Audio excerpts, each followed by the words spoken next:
What's happening? Back in the saddle again. Got some office rearrangements. Yeah, just probably noticed it looks a little different in here. I feel like it's been Switched up. forever. Are all these cameras picking everything up? Yeah, they'll like switch. Oh, okay. So that guy's on you. So that guy's looking at our guest today, Dan. What's up, Dan? Ear. Dan's feeling it. So, yeah, Dan works at Rebel. Dan works with us. I wanted to have Dan on, talk to him about his experiences, like we talked about before we started recording, just kind of get an idea of where you're coming from, what things look like for you, what they used to look like for you, and maybe talk about like some of your beliefs that have been shaped around your experiences. Let me silence my watch too. I can't share with you all my beliefs. I don't want all of them. I'll be put on a watch list. That's fair. That's fair. I'm probably already on a watch list, actually. Likely. It wouldn't surprise me. Yeah. Okay. Just kidding. In Minecraft. I'm If on a not watch already, list. you are now. No, actually, have you ever heard that before? Where you say, like, if you say, like, online, like, I want to kill you, but you add, like, in Minecraft, it's like a they can't get me kind of thing. Oh, I've You know never what I heard mean? that Yeah, before. yeah. It's probably not, like, Accurate. you know, it's not, you can't stand in front of a judge and be like, Yeah. I said in Minecraft, you know? Yeah.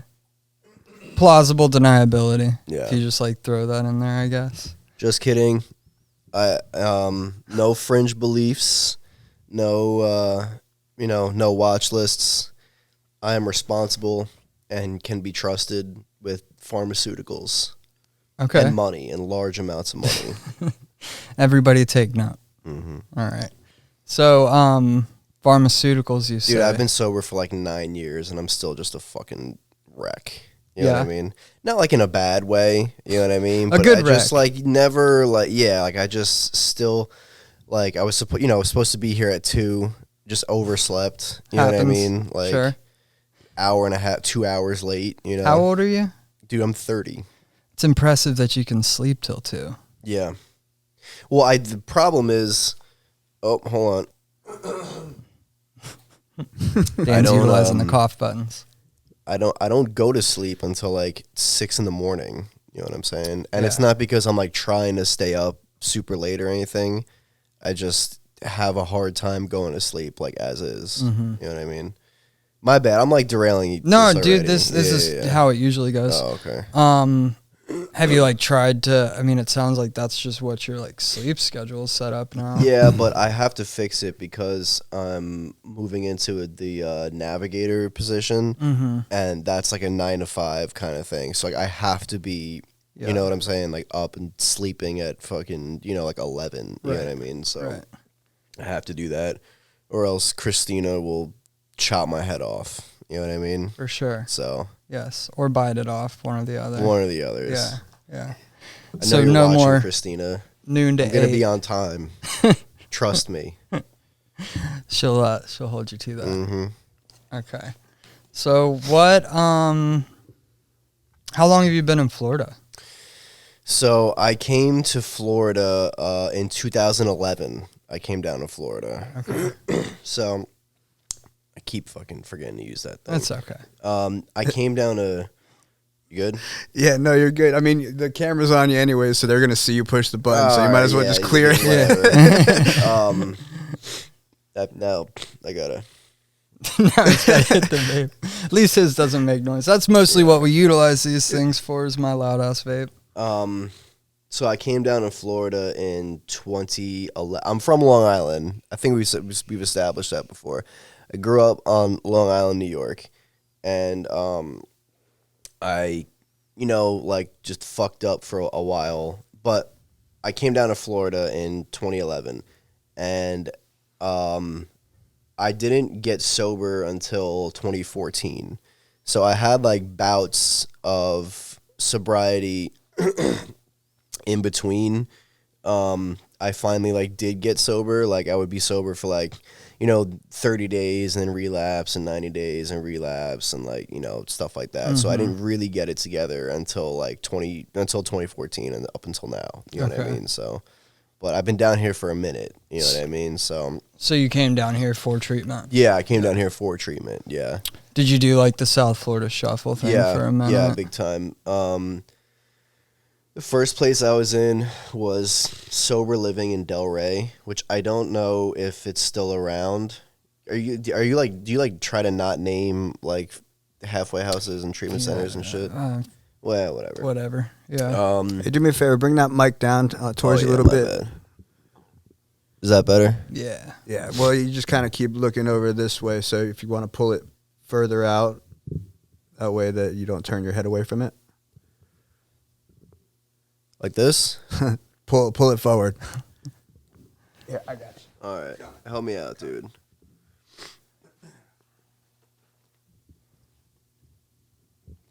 Oh, okay. Yeah. The adjustable boom arms over here.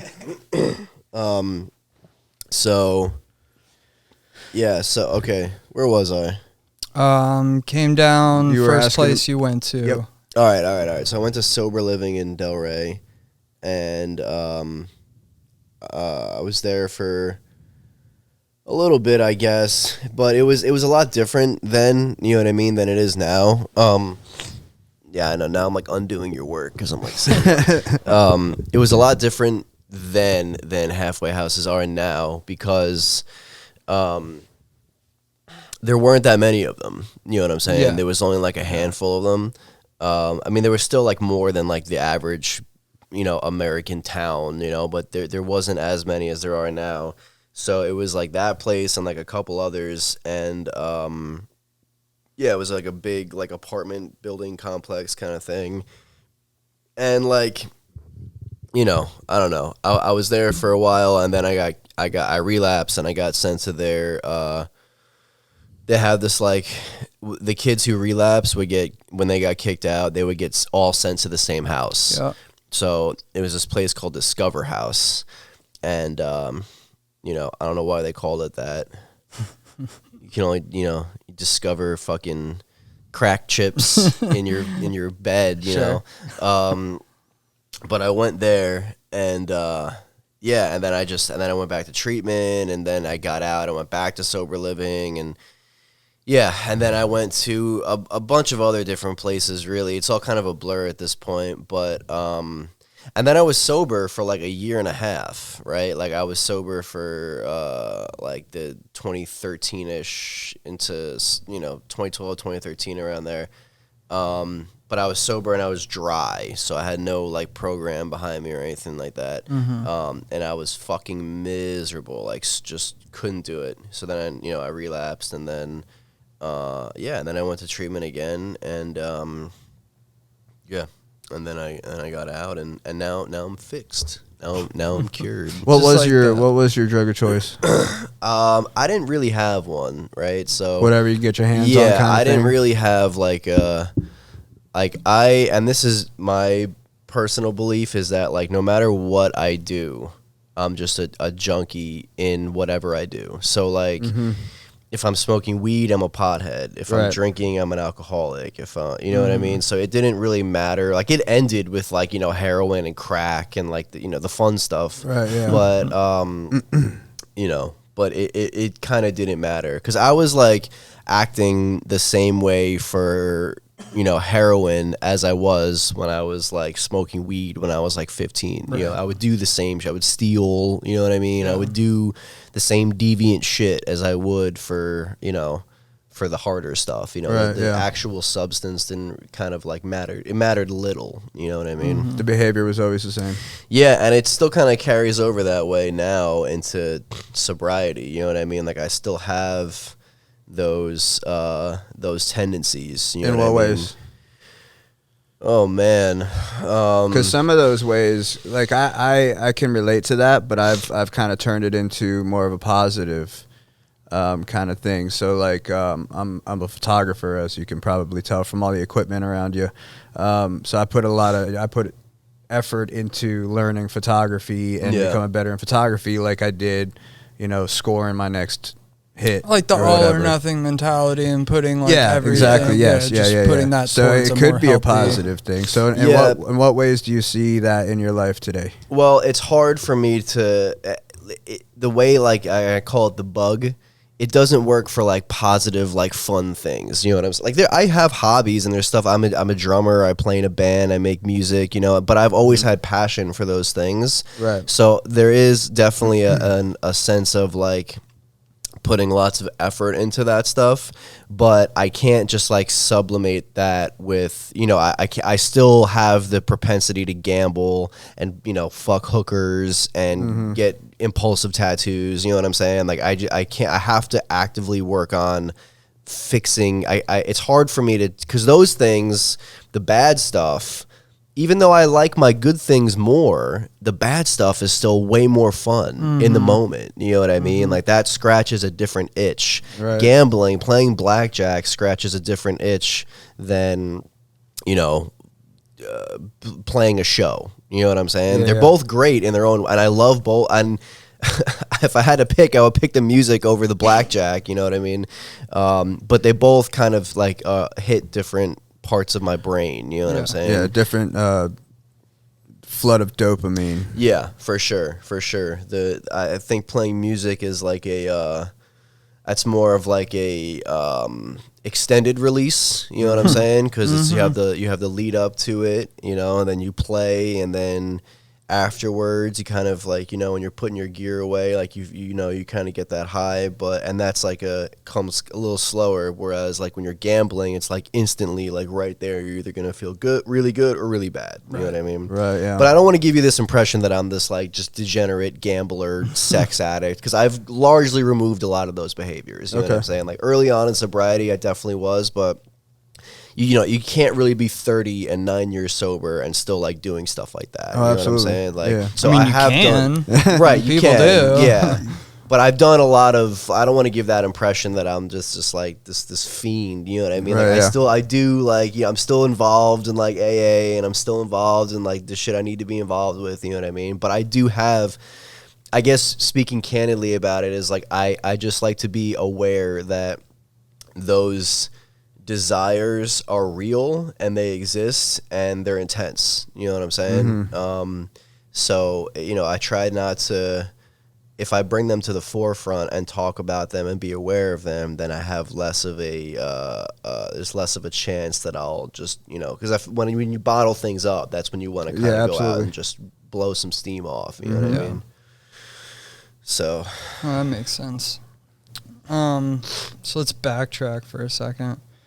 I usually ask people like what their first memory of like even like learning about a drug or knowing what drugs are. Before I ask that, I want to know what your first memory or recollection of like those behaviors, that like all or nothing thing, that like bug that you talk about. I'll give you two, one for each one. So I remember being a kid, I'm sure it was like this with a bunch of things, but I can specifically remember this to this day, and even now. I don't know if you've heard me tell this before, but even now, I've always loved chocolate chip cookies. All right, I fucking love cookies. It's my favorite sweet, chocolate chip cookies, and not just regular chocolate chip cookies, but extra chunky chocolate chip, you know what I mean? Because it's more, more is better. You know what I mean? Chick-fil-A has some fire chocolate. They have to be the thickest, biggest cookies ever. So it's like me with Oreos, man. I want those mega stuffed Oreos. The mega you know stuff, what I mean? dude. Because double's not good enough. No. Mega must be better. No, and then you take them apart and put two of them together. Jeez, dude, that's some real fiend shit. I haven't done that. Take a bite and it's all coming out the side. Yeah, for real. It does sound pretty good though. So when I was a kid, I remember like my parents were like pretty like healthy parents. Like I didn't have like as far as like it was mostly like Kicks and Cheerios and shit like that. So we would never really get like sweets like that. You know, I remember thinking like Fruit Loops was like junk food. You know what I mean? Which it is, but yeah, but compared to like, relative, you know what I mean? fucking Cookie Crisps and shit. Yeah. But I remember my parents, you know, they would buy the Chips Ahoy cookies, and if they didn't take them away from me, I would eat all of them. I would literally eat the entire fucking box of them. So what they would do is they would hide the cookies from me, and I would have to ask them for them. And they would give me like 4 or 5 at a time. Mm-hmm. And I remember being like, as you know, 5, 6 years old, being like, let me just get one more. Let me get one more cookie. Let me get 2 more. I'll do bargaining. Like, I'll do extra chores if you know what I mean? Yeah. Like, rationalizing, trying to get more cookies. And that kind of extended to like, and again, at the time, you know, I don't know that, you know what I mean? But like, you know, everything I did was like that. You know, video games. You know, I would play fucking video games for just hours and hours, and until my parents came and turned it off. You know what I mean? You know, and then before I started like getting high and shit, it was like doing like jackass stuff with my friends. Hold on, I'm gonna spit real quick, and then I have something I want to say about this. Go for it. We've had pee breaks. I can't recall a spit break. Yeah. Something special about a spit break. That was a hell of a hawk, too. Yeah, it was. I don't know if the mics picked that one up, but that was one hell of a hawk. Sort of hope they did. Oh, one more. One more for good measure. Sorry, Austin. I know you don't like that. You're good, dude. Something about snot, dude. Like, I can fucking, like... I know, it's disgusting. I don't give really a shit is. about, like, blood, fucking vomit. No, I mean, I don't I'm love with it, you, but yep. No, whatever. I But hear you. snot and boogers, It's like, disgusting. always... Even you hearing that word, I'm like, ugh. You know, so, I get it. Okay. So, when I was, like, 12 or so, like, just before, you know, you start smoking weed and cigarettes and shit, or at least I did. Mm-hmm. Like, and I don't know if, and I've said this to you before, but I'm going to say it to Eddie. Yes. Where'd you grow up? Here. This is my In home. Florida? Yep. This is my Okay. home. I don't know if you guys did this here, but in the Northeast, like I grew up, there was like woods everywhere, right? Like mad woods and shit. And one thing we would always do, this was like the fun part of like hanging out with my friends. This was like the best part of the night is we go in the woods, hide, and just throw shit at cars. Oh, yeah, we've done that. Right? Yeah, Dude, that's got to Been be there, like man. dude, everyone just throws shit at cars. So like, Didn't even have to be the woods. I remember hanging out at the Boys and Girls Club, and there used to be this tree. We used to climb this tree, and the branches would come out like over the fence and over the road. oh, it's perfect. So we would wait for cars to drive just by throw and shit start at dropping. cars, Yep, dude. yeah. I don't know why. I don't know if kids still do that, but throwing shit at cars was like, that's a great American pastime right there. We even had where I live now, like, I don't know, do you know the Loxahatchee area at all? A little bit. Okay, so back in the day, when I first moved out there was like 3 houses on the street. Right, it used to be like nothing, right? And the rest were woods. We used to have ditches dug out in the woods, and we would have like a thing that would fall over top of it. So we would go fuck with cars that were driving by, run into the woods, kick out the stick, and then hide in the ditch. Dude. So if they came and like chased after us or Which whatever, they did. Yeah, They would. did Occasionally they sometimes. would. Yeah, Yeah, they did yeah. sometimes. They would. Pissed You know, old we white would be in man. this ditch and we'd have a thing that would fall over it, and you would never know we were there. Dude, if some shithead kid threw a giant fucking stick at my car, I'm getting out. You know, I'm scrapping. Yeah. I'm stomping you. You know.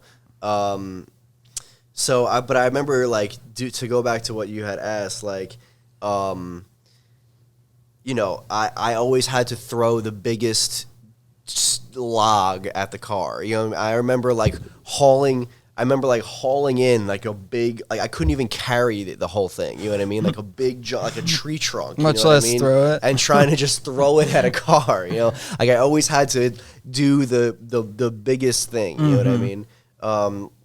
So then when I started like smoking weed and drinking and shit, it just seemed like I was like, you know, I remember like, so the first time I ever smoked weed, I got caught by the cops. The very first time I ever smoked weed, I got caught by the cops. Jesus Christ. It was me and Anthony Pagillo, and we were at a block party. Do you guys have block parties in Florida? Yeah, I mean, not really. Depends anymore, on the but, like, neighborhood you're okay. in, really. I think that's how that is everywhere. Yeah, yeah. So, block parties. Like on, I think Halloween's where I live, they'll shut down a couple streets down. They do that. So, but this would be like just it wasn't like sanctioned by the city. It would just like the neighbors would get together and be like, hey, we're gonna have a block party. Yeah, I mean that's how I know them to go. Yeah. So we're at a block party, and we like snuck off to like go smoke weed out of this like one hitter, like the cigarette looking one hitters, and we were like in this schoolyard, like right underneath like the light, just trying to hit this one hitter, and then the cops pulled up and they were like, "What are you doing?" And they caught us. We tried to throw it away, and they found it, and I was scared shitless, and I was like, "I'm never doing that again," you know. And they let us go. And of course, like, you know, I did the next weekend, like I did it again. But I remember that, like, when I finally got high, because, you know, the first time, they say the first time you smoke, like, you don't get high, dude, you know? Yeah. So the first time I smoked and got high was behind a Subway on Main Street in East Islip. And, yeah, and I just got wrecked, you know, and I remember thinking like this is the greatest thing. I love this. This is the I found my thing. I love this, you know. So nothing really like bad, I guess, about that, except I didn't know how to use a bowl. So I didn't know how to use the carb. I didn't know how to use a carb. Yeah. So the whole time I was just burning my fucking thumb when I was doing it. It still worked, but and then the first time I got drunk, like really shit-faced drunk, I went to the hospital. So, we're at my boy Anthony Pagillo's house, and his house was kind of like the place that, like, you know, where you can kind of like, it was a party house. You know what I mean? And he was a good kid. How's Anthony doing? Anthony's doing well. I'm gonna send him this podcast. Anthony, I love you, bro. I love you. He's doing well. Those like the group of kids I hung out with, like, for the most part, like, they're all fine. Like, I was the only one that was like a menace. You know what I mean? Like, because they grew up in that environment, and like they had some struggles like here and there, but they turned out for the most part like all okay. You know what I mean? But for whatever reason, I was the only one that really just you know, I guess internalized that and made it into, you know, perverted it, distorted it, you know, the freedom that we had over there. It's a break from my house, which was kind of strict, you know what I mean? So anyway, we're at Anthony P's house, and, you know, we're like drinking, getting fucked up, taking the liquor out of the cabinets and all that stuff. And I had this friend named Nick, who, he was like, you know, that kid in 8th grade who's already got like a full beard and is just like jacked. You know, he was like that kid. You know what I mean? Sweetheart, but just like hit puberty at like 9. You know. So we were in his living room, and we were like, the music was on, and we were dancing. All right, I don't remember what we were listening to, but we were a bunch of like 5 dudes, and we're dancing in this living room, right? I really wish you could remember what you were listening to. And I do. I can't tell you though. Come on. So it wasn't. Is it worse than dancing with a bunch of dudes? No, it was like this, like. Do you know the band Leftover Crack? Yeah. It was that band. Oh, okay. And, so wait, this is high school. This is junior high school. Okay. So we're like dancing, listening to some LOC, and and Nick is like flailing his arms around, and he's swinging his arms, and he knocks out this big light fixture in the ceiling, right? And he had like a ceiling fan that had lights on it and had big glass like light fixtures, like thick glass light fixtures on it. So he's swinging his arms around, he knocks one out. No one really notices. So we're dancing. At this point, I'm feeling pretty good. So I took my shoes off, right? As one so does. I'm barefoot and I'm dancing with my boys. You know what I mean? And I guess there was like a piece of the glass, like a big piece of the glass on the ground. You know, I came around and I'm like doing some like stomping thing, and I just like slammed right on the fucking like barefoot right on the big glass fixture, right? And I'm trashed. But even like, you ever be like really drunk, really fucked up, and like you get seriously injured, and sober up. So you get that thought like, okay, that was bad. Yeah. Like I need to, you know what I mean? That was the first time I ever had that thought. And I remember it just came like, I was like this, like dancing. And then I stepped on the glass and my eyes went like this. Like I just like immediately was like, oh, fuck. So I sat down on this like couch, kind of like this. And it was this foot. And I put my foot over like my knee. And I was like looking at my foot like this. If you're just listening, Dan's looking at the bottom of his foot. Yeah, I was looking at the bottom of my foot like this, and I was trying to see like what was going. I was trying to survey the damage, and I couldn't see because I was so drunk that I just couldn't see straight.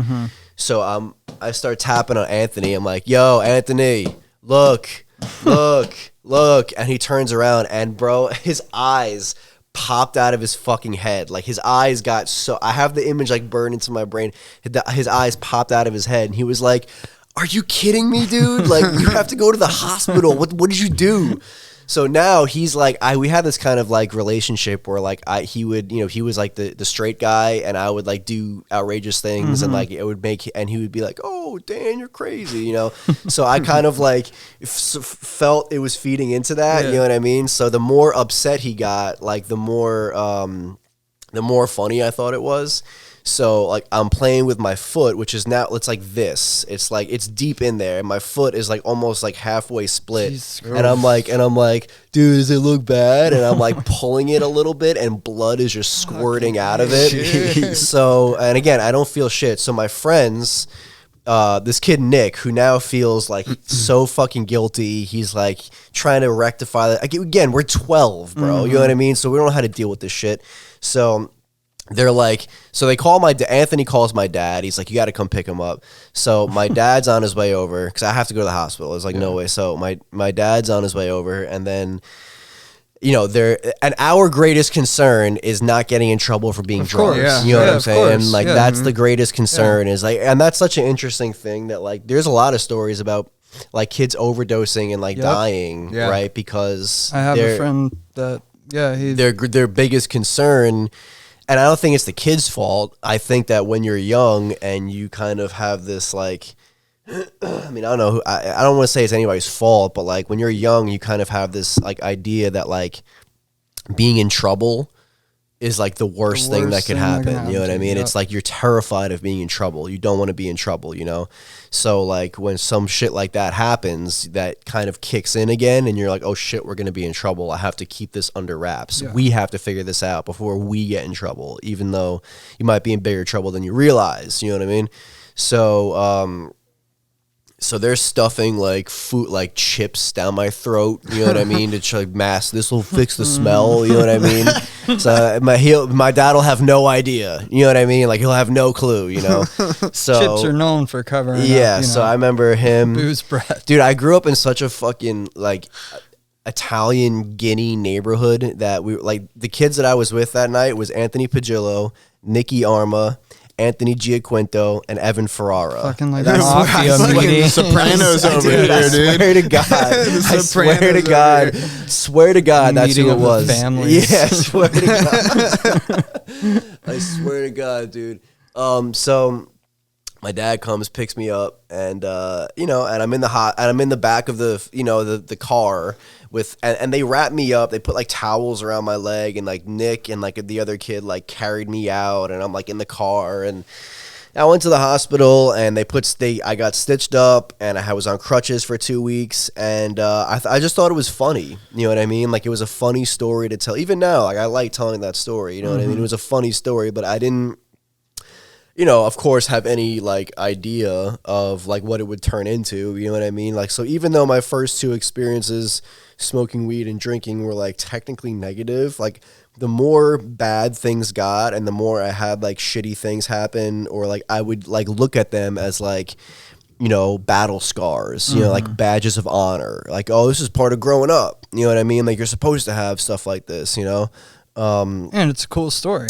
Yeah. So, like, so I kind of wanted to, like, collect, like, traumatic experiences. You know what I'm saying? Because I felt like it made me, like, a cooler, more interesting person if I had, like, if I just lived, like, this, like, crazy life, right? Which never really happened, by the way. I never, like...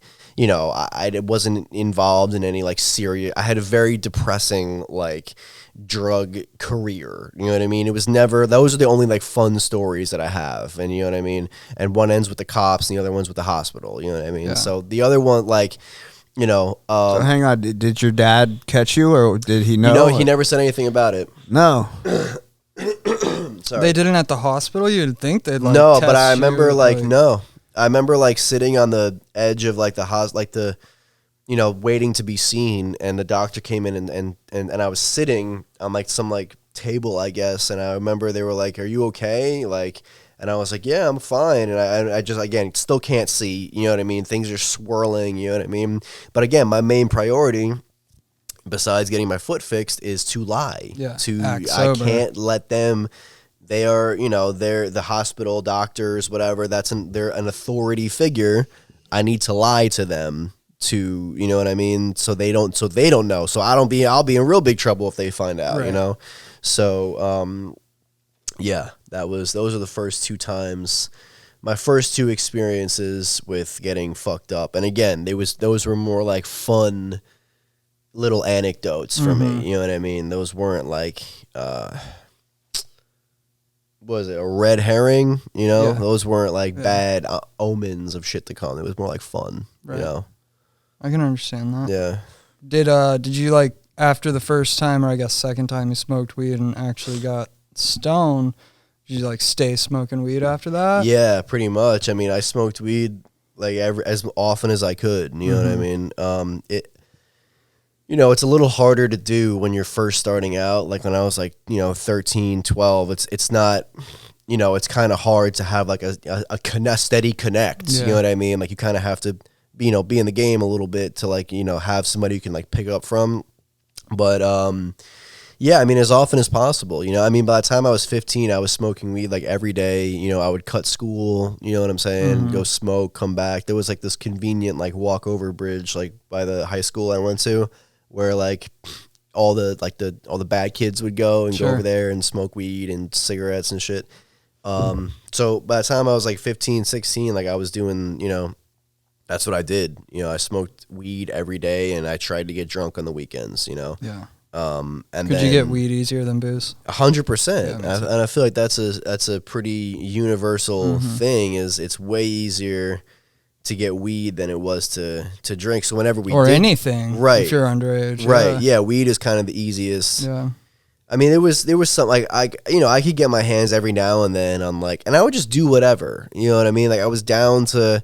I kind of think like we talked about this. Like I was interested in like drugs. Yeah. You know what I mean? Like I was interested in like this like underworld of like illegal substances that like could just make you feel good, right? Like I remember going on Earwood. You know what I'm saying? And reading on fucking Earwood. Earwood and Blue Light were like, before I ever did drugs, dude. Like, yeah, and I would read like trip reports and be like, this meth sounds sick. Yeah. You know what I mean? Like, Yeah. So, did you have any formal or form of drug education when you were in school? Did you do DARE? Yeah, we had DARE. Yeah, when I was like in 6th grade or so, we had DARE. And I mean, even then, like I remember like thinking like, I wasn't like oppositional to it. I was like, yeah, this seems fucked up. Like drugs seem like bad. You know what I mean? Like they seem scary and dangerous, that was like when I was in 6th grade or so. And then, 2 years later, but again, the sort of like, I don't know. Do they still do DARE? No. Not anymore? Yes, they do. Yeah, they do. I've seen them. No, I've seen them. You've seen the DARE tables where they're collecting money. They're collecting money because DARE lost federal funding They can. So they're not in schools anymore, but I'm they're sure still that around. there's some schools that will have them do a but yeah, they're not like the country or statewide, like they send Darren for drug education. Okay. Yeah. Actually, it wasn't that long ago. They had a table out. Where was I? It was either downtown Delray Beach or maybe it was West Palm. They've been in West Palm lately, like the last, like I've seen people like posting about it and they're asking for money. Some of them are like scams. Like I've Googled because I saw somebody post recently about a table in West Palm and they were asking about it. And I was like Googling like Dare table, like money collections, and like there was a couple like scams that came up. They probably started like, you know, I'm sure their heart was in the right place when they started that shit. You know what I mean? Like to kind of keep kids off of drugs and whatever. I mean, it's kind of like everything else. It starts with good intentions and then it just turns to shit. Yeah, it's just not effective. Like, you know, and I think back on shit that works. I think back on Darren. We used to sing stupid songs. I think I've told you this before. Like that was our Dare. We used to sing stupid songs. What were the songs? Popping pills you don't need, it's a very filthy need. Or some shit like that. Wait, say it again? I missed it. It was like popping pills you don't need, it's a very filthy need. Popping Something like that. That's the only lyric I remember. I can't remember the rest of it. Don't ask me how I remember that much of it. I remember my... Fast forward and I'm popping pills, you know? Yeah. I mean, but here's the thing. Like, it's hard to... I think you probably need some kind of drug education in school, you know what I mean? But that's such like a deeper problem than like... you know, than just having like a class on it. You know what I'm saying? Like, especially, I mean, I never came from like a, you know, like I'm the only one in my family that's like this. You know what I mean? Like, everyone is like nice and like normal. You know what I mean? But a lot of my friends came from like fucked up houses. You know what I'm saying? So they were they had been around that stuff already for a long time. Right. And it's kind of hard, I think, when it's and again, I'm not trying to like shit on Dare, I guess. No, you can shit on Dare. But like, shit on Dare no, I mean, I don't know, man. It just doesn't like fucking. It's hard to say no when it's like your dad giving you the weed. Of course, you know what I'm saying? Yeah, or like some shit like that. You know, and that's the problem with it is that's the option that it gives you is like just say no, and like that's it. I don't know, dude. Like, I don't know how they did it for you guys. We didn't sing songs, but we had like two police officers that came in. Did you get the shirts? Twice a week. Oh yeah, for sure. Shirts were tight. I still rock a shirt. Yeah, they We've had it where they came in with that briefcase. Yeah, they come in with a brief. The last like class, they brought a drug dog. Like, dude, I was looking back. Like, I'm wondering like if they picked all the kids that were like they thought were most likely to use drugs to like be like their like the number one in the class. Like each class got chosen, like one person was chosen from the class, and then they would like all the classes got together in the last session, and like we got to, I don't remember what we did. It had something to do with the dog. I think like we just fucking like called the dog, and the dog like jumped on one of the guys that was like wearing the thing that they bite, you know what I'm talking about? I just remember Dare like really piqued my interest in drugs. I was like you. I was like, yeah, this shit sounds scary. Like, I don't think I want a part of it, but also part of me was like, this shit like seems really interesting. Like before I was on Arrowwood and Blue Light and checking out like drug books before I ever did drugs. I just think like then when I did like smoke weed and didn't, I say it all the time, like when I didn't fucking rob my mom the next day for weed money, you know, like anybody who's fed kind of just fear tactics and not entirely accurate information is gonna be like, especially as a kid, like what the fuck else were they lying about? You know, I just you'll find out soon. I think there's an approach. I robbed my mom the next day for sure. Yeah, not the very next day. I mean, the next year or so. Yeah, you know, for weed. Yeah, 100%. But again, and that's not like a indictment of like I think weed is harmless. I'm not harmless. Yeah. You know what I mean? Like I'm the problem. I have the insatiable thirst for shit. You know, but yeah, like so because it made me feel good. You know, and I wanted more of it all the time. You know what See, I mean? I never had to do that with weed, man. It was always there. My friend's parents smoked weed, so I mean, it was so easy to get back. Oh, dude, it was like getting crack. Because you know what I mean? Like, I none mean, of my, like, not for I've us, said it not before. growing up. Like, I used weed problematically. Like, there was a period in my life that I definitely used weed problematically. it was so different. Like, I guess because, you know, if you kind of, I mean, if you grew up in Locks and there's like just kind of like an access to that kind of thing.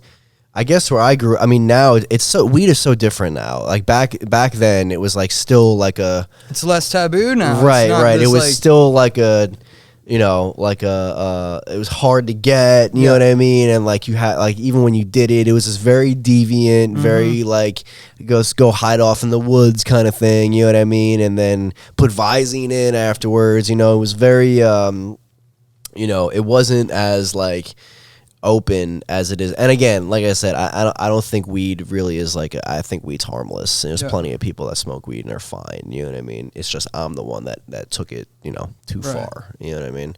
Yeah, I mean, we had that same, you know, Visine, hanging out in the woods and doing all that stuff. Yeah. But somebody in our group always had, or multiple of us, somebody was carrying. Oh, dude, no, you know? dude. We had to scrape together fucking... I would take my lunch money. I'd be like, yo, I got $3 and like a Pop-Tart and like a cigarette. Like, let me throw in with you. You know what I mean? And then there would be 4 other kids with on a you know, a $10 bag, and we're all... You know what I mean? Out of a soda can. You know what I mean? Like, we're like... I have some of those scraping, you know what I mean? It was mostly like that for me, you know? But what's weird is that like the scarcity of it made it more like exciting. Yeah, dude. Because then because I had a friend who eventually ended up selling like a lot of weed, so we also always had access to it, and it just became boring at that point. And I was like, yo, do you want to smoke you know, a 7th blunt today? You know what I mean? I'm just like, no, you know, I don't feel like it. You know what I mean? But there's something about like, you know, when it's more stigmatized or like more taboo, it's like more there's fun, dude. And I think it's more likely to become like, for a lot of people, like more likely to become problematic or just like used in a kind of addictive way when it's like that. I remember, not just with weed but with other drugs, but like it's very applicable to weed. Like I always felt like there'd be a time that I couldn't get it, so I like gotta fucking get it, you know what I mean? Like there's something different about just like I can go to a dispensary, pick up weed, on my way home, like not even thinking about it all the time, like it's not even something that would cross my mind in that context. But like if it is something that you're like having to chase, or is this more kind of taboo thing, that forbidden like, fruit syndrome. I would obsess about it. Like I would fucking spend like most of my time in class like making like fucking little apparatuses or practicing rolling like in middle school with like pencil shavings. Like that's a good idea. I never did that. Dude, I was a terrible roller, bro. They never let me roll the fucking blunt. I sucked at that. Shit was fucking falling over and coming apart if you let me roll that shit. I still can't roll a joint to this day. I could do it with like a $1 bill or one of those joint rollers. I like the joint rollers. I eventually like just I was pretty good at rolling joints, but I eventually just stuck with them because they were consistent. I'd always rip the paper. Were you the guy in the group that had to roll it? Like you had to roll it if it was like you were with a group of people. You're like, all right, I'm rolling it. Yeah. I almost got busted once in school. I made a pipe out of a Sunny D bottle. Oh, hell yeah. You know, the ones that are like that big? Yeah, you know, put a hole in the top and tin foil, and then hot glued the tin foil down. Yeah. And then I used a pen, emptied out a pen, and stuck it through the top part of it. Right. And I had that in my bag, and it just so happened they did a search that day. Oh, hell no. I don't remember why. School too. I don't remember why.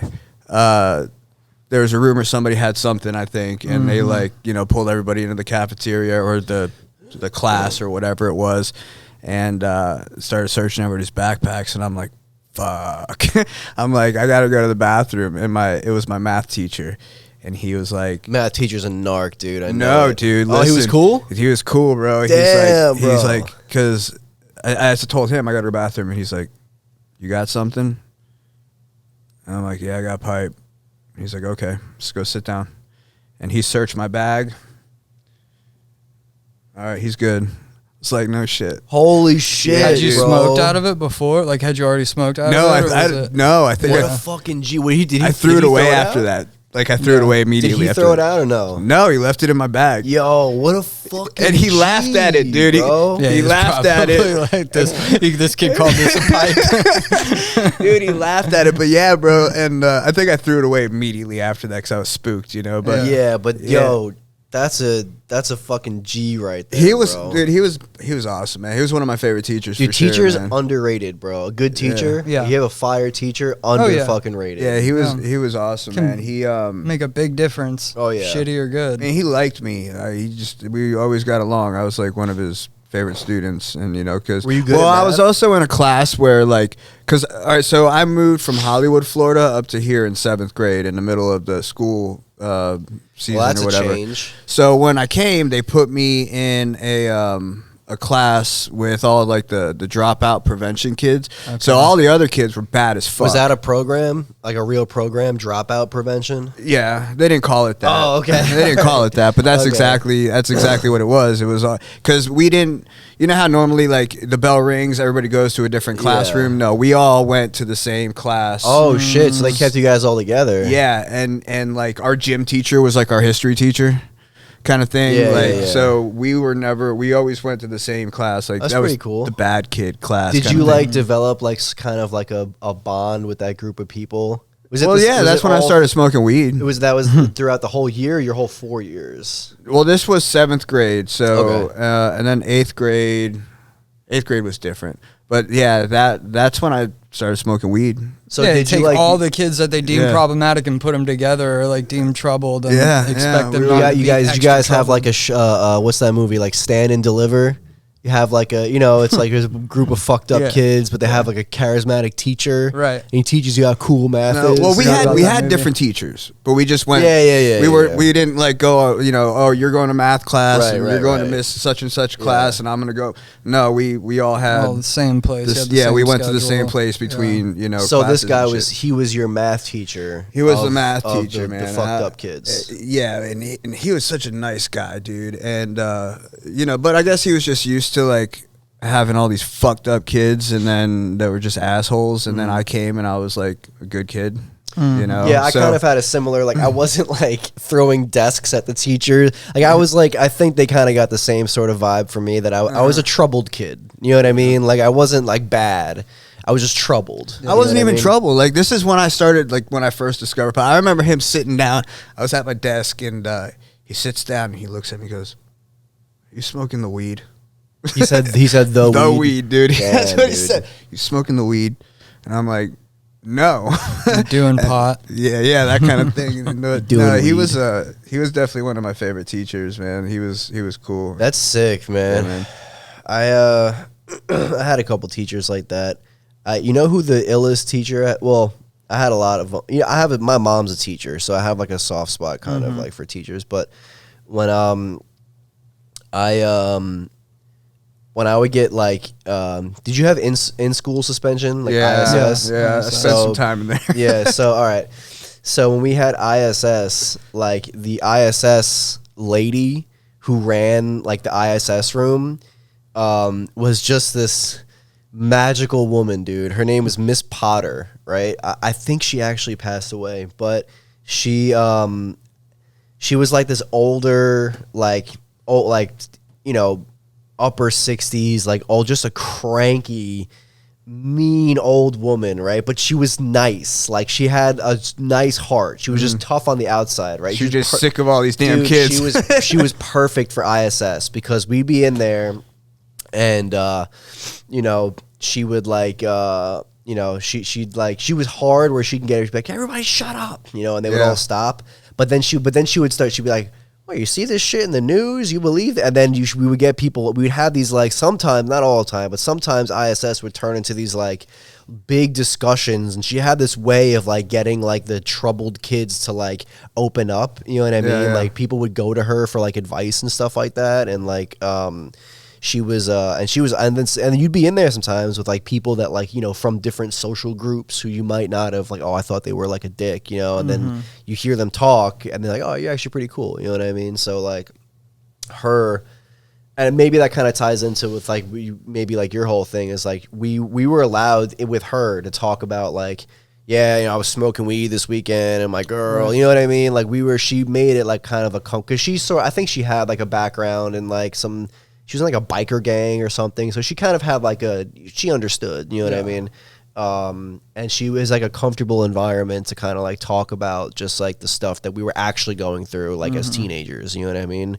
And that it was unfortunate we were suspended, you know what I mean? But like she was awesome for sure. And I haven't, you know, 15 years later more, you know, and I haven't forgotten her, you know, so I think kids need that kind of shit, like especially high school, like with those kinds of conversations definitely. And like whether it's drugs or sex, like sex education has come to a point in most places where it's like, yeah, sure, abstinence is the safest way to prevent pregnancy or STDs, but like we understand like teens have sex. Yeah. So like here's some other tools. If you're a Chad, you have sex when you're a teenager. Sure. You know.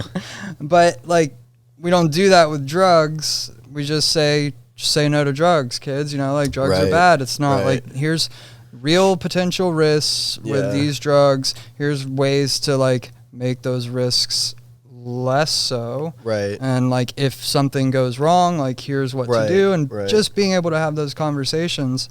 And it goes back to what you were saying earlier, like about trouble, dude, like you can't, like I didn't have, and my parents were not like super, they weren't conservative at all, but like I never wanted to like talk about drugs or it's sex a different with sort them. of And I didn't have like really an adult in my life that I could like talk about that with without fear of repercussions.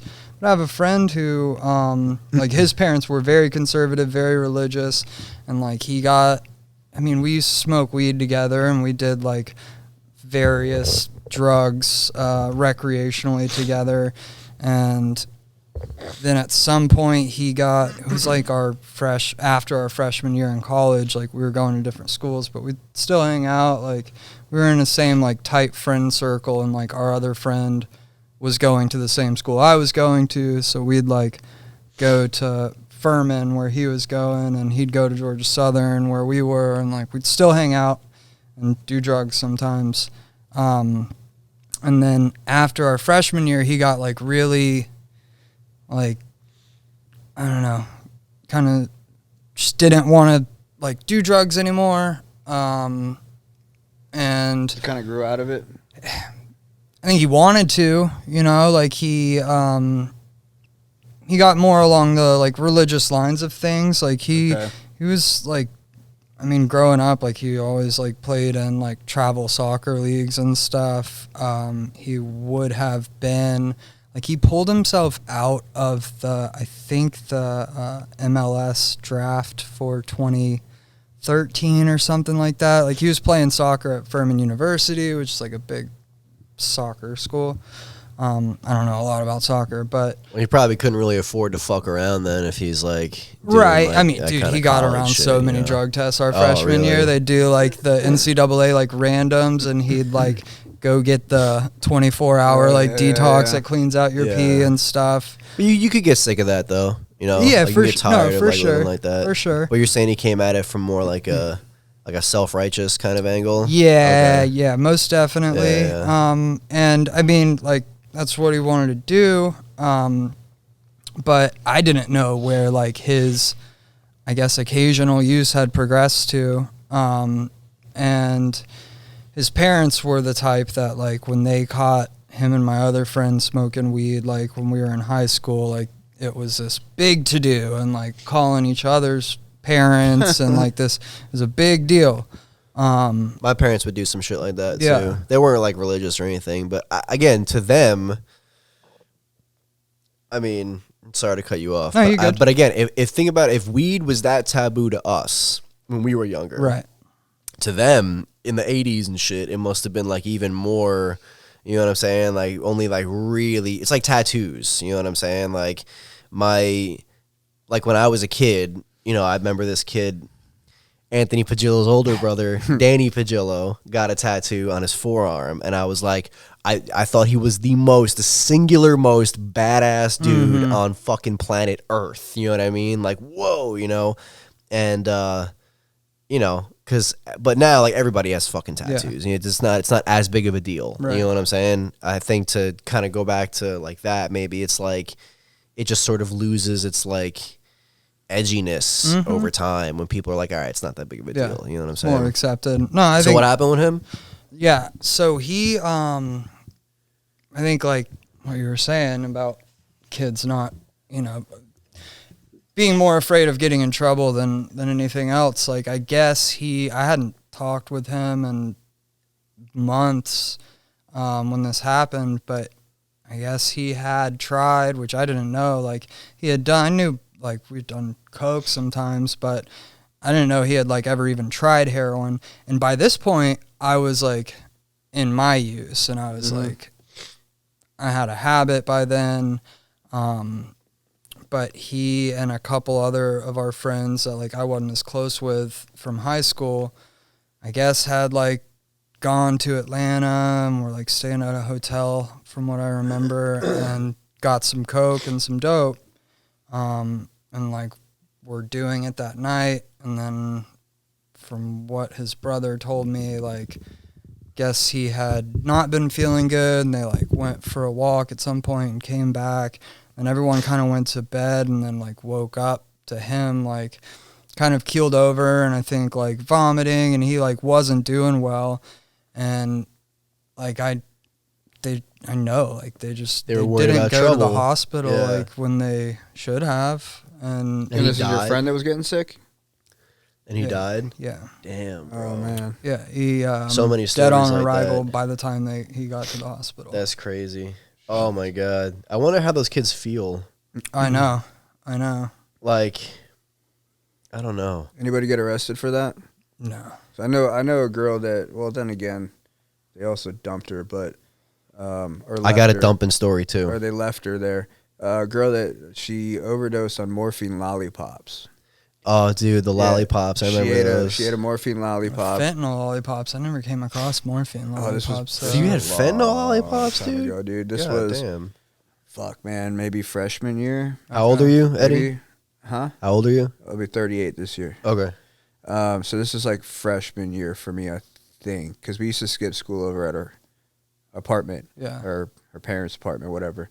And I think they were skipping school one day or hanging out one day, and yeah, she ate a morphine lollipop, and then she was laying on the couch, and everybody thought she was sleeping until somebody realized that she wasn't sleeping. Bro. And so they left You her don't there. turn blue when you're sleeping, you Yeah. know? Oh, they left her? They left her there. Yeah, they left That's her where there. that fucking And charges. yep, Yeah. everybody booked it, man. And, Were they adults or still teenagers? No, we were all kids. Like I said, this was like freshman year. You saw it happen? I wasn't there. Oh. No, fuck no, I wasn't there.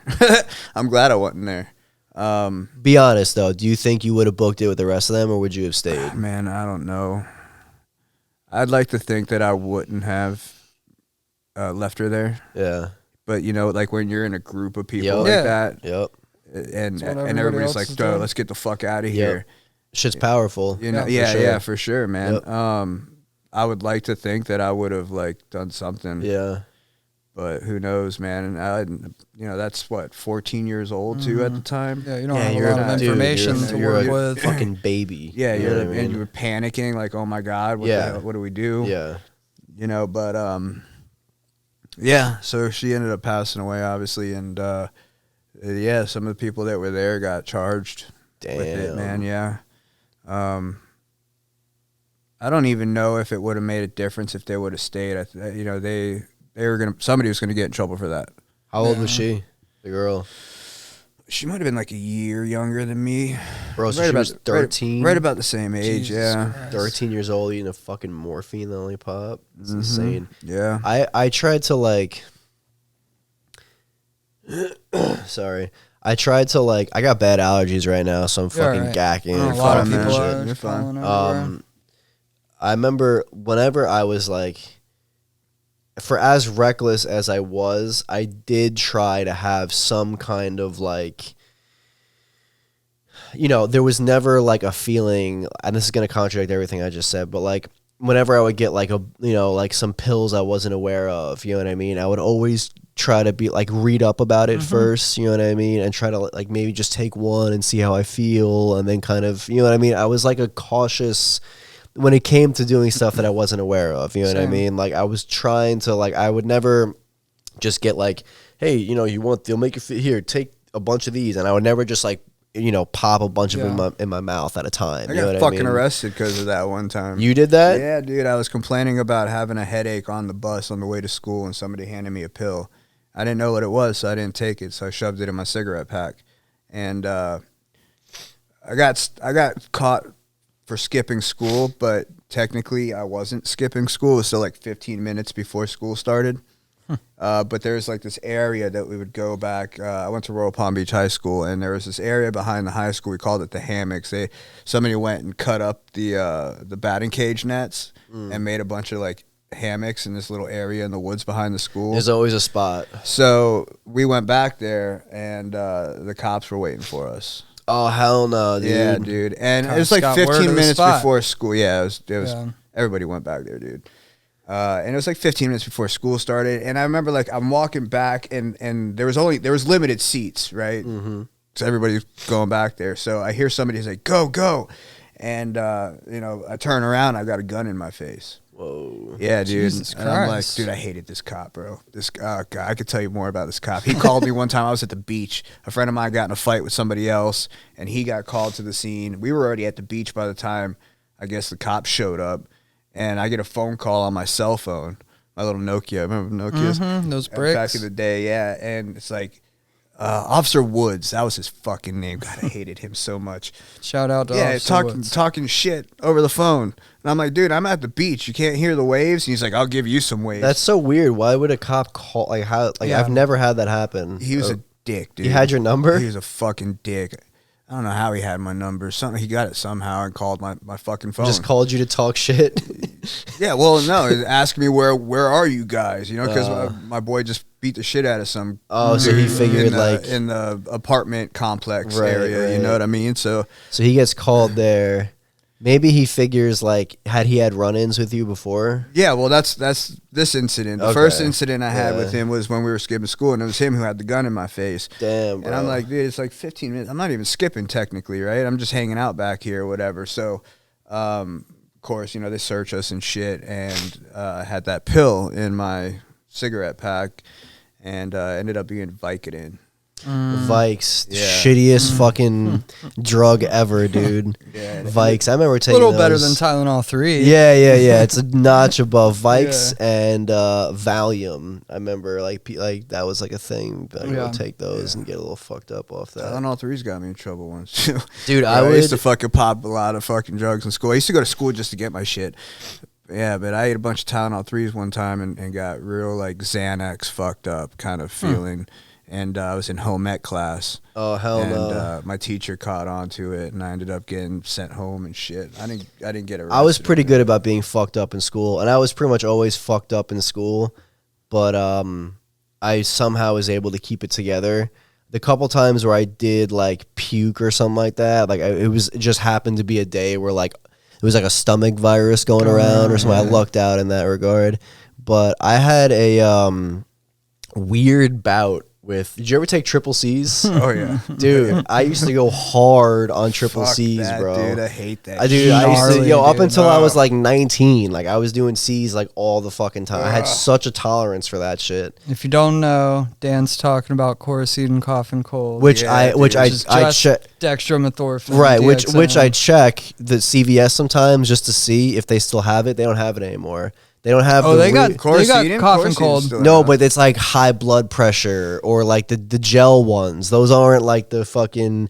I'm talking the purple box. Yeah, I've seen them still. that Coricidin cough and cold. It has Yeah, those still. Yeah, yeah. Dude, I used to take those. I would take Delsum, Zycam. You know what I mean? Oh my god, the most. I ruined any capacity for enjoying anything flavored cherry or grape. I've just destroyed because it just reminds me instantly, more so cherry, of Zycam, and that is the most foul tasting shit ever, bro. I mean, that's what I was fucked up on the Slytherin story. You know what I mean? That's what I was, that's what I was. What's the Slytherin story? I don't know this one. All right. So fucking, when I was like 16, I got, sent away to do you know what a TC is? No. Therapeutic community. Therapeutic community. Oh yeah, did you go talk to horses and shit? No. This was a state-run place, right? So it's like it's a behavioral modification. They don't really have them anymore. It's like military school combined with treatment, right? Oh so yeah, like, It's kind of like what Scotty did in Costa Rica. Okay. You know? So they're like long-term. The one I was in was for adolescents, and it was like a long-term. It was for like badly behaved kids, which again, I wasn't badly behaved, just troubled. All right. So I got sent away there, and the reasons for being sent away there, I don't like begrudge my parents for, because I was really out of control. Like I was like really fucking bad. I mean, I was already like selling everything in the house for like dope when I was like 16. You know what I mean? So I got sent away there, and it was a tough place. You know what I mean? Like it was, they weren't like abusing us or anything. But it was tough. You know what I'm saying? Like you had to get up at like, 6 o'clock in the morning every day on the dot. They come like, not house wake ups, and you'd have to get up and three people to a room. And before you could even go to the bathroom, you got to make your bed with like a 45-degree angle hospital corner, and they would check. And if you didn't do that, you'd have to get up early the next day and make everyone's bed on the floor. Oh man. Showered 90 second shower, 90 seconds to brush your teeth. Come out, in your room had to be, I mean, dude, that place was, so like you'd have to, like put everything was like 2 fingers apart in the closet. The window had to be a fist length open. There was all these like, and they would check, you know what I mean? It wasn't like you can just leave, and if they caught you like cutting corners, and like making half your bed, you know what I mean? Or like whatever. And they knew you were trying to like dope fiend, like you would get fucking wrecked. So I'm in this place, and despite all that I'm saying, I do think it was a good place. I do, because there were way worse TCs that kids came from where they were like genuinely doing some fucked up shit to the kids there. Mine wasn't really like that. It was tough, and the staff was tough, but they were like underpaid social workers, you know what I'm saying? Like you had to really, it was a tough place to work with like a bunch of boys and girls, adolescents that are just like the worst from all over the Long Island. Like you had to really love your job to work there. You know what I mean? Yeah. So, and that's where I did have some positive exposure to like good like role models and shit like that. You know what I mean?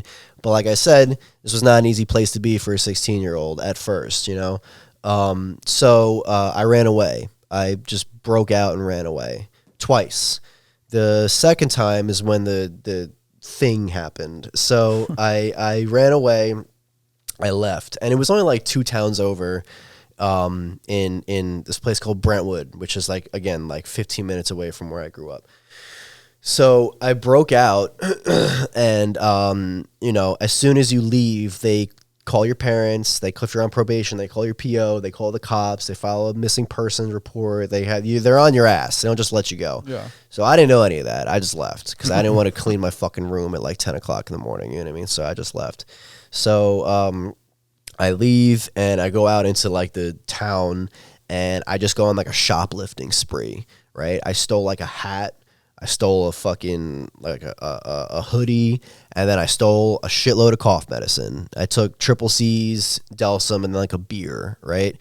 I hadn't done that specific stuff in maybe like a month or two, so my tolerance had gone way down. Yeah. Where I used to take like 24 of them and then smoke and drink and then like go to work, you know what I mean, or go to school, So I was used to taking like that amount. So of course I just took I'm a kid. I don't know anything about tolerance or whatever the fuck, Right. So I take that same amount. I take like the whole box of them. And then I drink a bottle of Delsum because I'm like, I got to do a little more. You know what I mean? Mm-hmm.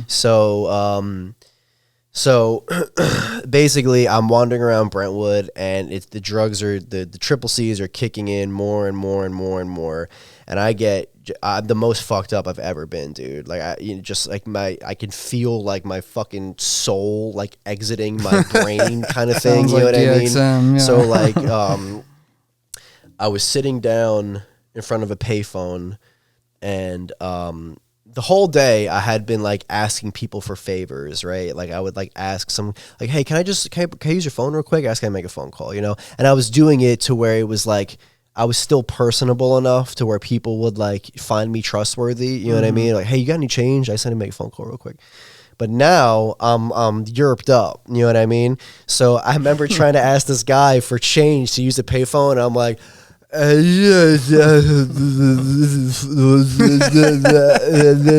you know, and he was just like, and he ended up just like, he threw quarters at me. This guy was like, here, he just threw quarters at me.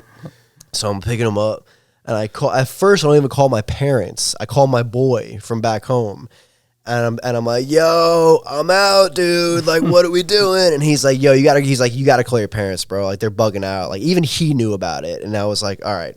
Shit. So I called my dad, and I was like, hey, can you come pick me up? I'm over here in Brentwood, whatever. And he was like, yeah, I'll be there. You know, I'll be there in a little bit. Just sit tight. So I'm like, all right. So I'm sitting. So I'm like, okay, I'll just chill here for a little bit, I guess. So I'm sitting down, and again, consciousness exiting my body. You know what I mean? I'm entering different fucking planes and shit, you know, and it feels like it's been an eternity. It's been like 5 minutes that I've been sitting there. So I'm like, I'm just going to go back to Outreach, which is the name of the place. I'm like, I'm just going to go back there. And I was down the road from Outreach. Like, I was at a Pathmark, and Outreach was like 15 minutes down the street walking. So I'm like, I'm just going to walk back there. They could probably easily found you. Yeah, very easily. Yeah. But in my brain, I'm like in the middle of nowhere. You know what I mean? I don't know where the fuck I am, you know? So, so I'm like, I'm just going to walk back there. So I decide to try to start walking back there. And this guy comes up to me. And again, at this point, people's faces are like they're not rendering properly. You know what I'm saying? Yeah. Like they're like, people are just polygons. They're just blocks, right? With just like they're like Nintendo 64 graphics, you know? So this guy who looked like Ryder from Grand Theft Auto San Andreas, that's what in my brain, I still picture him as that. He comes up to me. He's like, hey, are you okay, man? And I'm like, yeah, I'm good. But keep in mind, I'm doing the, you know, like the can't talk face kind of thing. And he's like, I'm going to get you some help. And he starts walking over to these two police cars that are right over there. Oh, and I see him walking over there, and I'm like, oh, hell no. So I'm doing the walk. I can't get up right now, but like when you're on triple C's, like you don't, like you walk really weird. Like you kind of walk like this. Because your body feels like fucking rubber, like, yeah, exactly, you know? So I'm doing that. And they see me doing this bugged out walk across the street. And they're like, all right, we got to go help this kid out. So the cops pull up on me. And they're like, hey, you know, what are you doing? And I'm like, I'm fine, I'm good. And they're like, I'm like, can you give me a ride back to Outreach? It's right down the street. And they're like, yeah, I'll give you a ride, like get in the car. So I get in the car, and I remember the guy saying this to me, the officer. I remember him being like, you smoking crack? What are you doing? You smoking crack? Like, he thought I was like smoking crack. I'm like, no, I'm not smoking. He's like, you know, you doing anything illegal? And I was like, no. So, he was really harping on this crack thing, right? So they brought me back to Outreach, right? And now I'm and I didn't realize, but the time it took to get from Pathmark to Outreach, like the rest of the shit just hit me, and I'm just like, now I can't stand, I can't walk, right? So he opens the door, I get out of the cop car, and I like can't walk, and at this point, the entire like male floor, like the guys, they're all crowded around a window at the top. Then they're looking, because whenever like a cop car pulled up, anything to like distract you, you're like, oh shit, yo, look who it is. So they're all watching this. So I get out of the car, and I just had the longest, and there's a lot of stuff I'm skipping over, but like I just had the longest fucking day. And I started crying, right? Because I was just so tired of like just the whole thing, and my life was just such a fucking disaster. So I started crying, right? And I'm crying, I'm tripping, and I turn to this cop. I'm standing outside the car, and I turn to this cop, and I'm crying, and I try to give him a hug, right? Because I'm like, oh, bad day. I gotta give him a hug, and he fucking like judo flips me and throws me on the car. He thinks I'm gonna like attack him or something. He like throws me on the fucking car. He was probably so stoked to do that, So just like waiting for his chance. I'm gonna fuck this crackhead up. So now they're both holding me like this, like holding me up. I'm like, I can't move.